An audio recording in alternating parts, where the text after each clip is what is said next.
வணக்கம். News today செய்திகளுக்காக செய்தி வாசிப்பாளர் அபிதா ராஜேந்திரன். சிபிசிஎல்லில் சிஎஸ்ஆர் நிதியில் கேபி சங்கர் எம்எல்ஏ முன்னிலையில் எண்ணூரில் ஆரம்ப சுகாதார மையத்திற்கு அடிக்கல் நாட்டினார் கலாநிதி வீரசுவாமி எம்பி.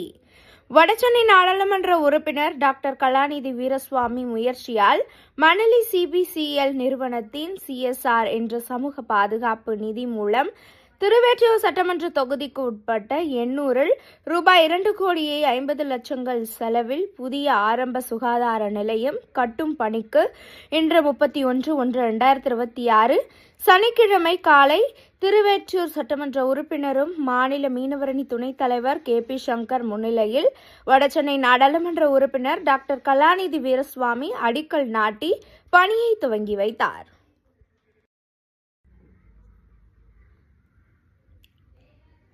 இந்நிகழ்வில் திருவேற்றியூர் மண்டல துணை ஆணையர் பத்மநாபன், திருவேற்றியூர் மேற்கு பகுதி திமுக செயலாளர் வழக்கறிஞர் வைமா அருள்தாசன், பகுதி அவைத்தலைவர் திருசங்கு, வட்டக்கழக செயலாளர் மற்றும் மாநகராட்சி மாமன்ற உறுப்பினர் சிவக்குமார், எண்ணூர் காவல் துணை ஆய்வாளர் டி. ரமேஷ் மற்றும் பிரபாகரன், நிர்மல்தாஸ், செல்வம், சிபிசிஎல் நிறுவனத்தினர் உள்ளிட்டவர்களுடன் மாநகராட்சி அலுவலர்கள், சட்டமன்ற தொகுதிக்குட்பட்ட தலைமை செயற்குழு பொதுக்குழு உறுப்பினர்கள், மாநில மாவட்ட பகுதி திமுக நிர்வாகிகளுடன் ஏராளமானவர்கள் கலந்து கொண்டார்கள்.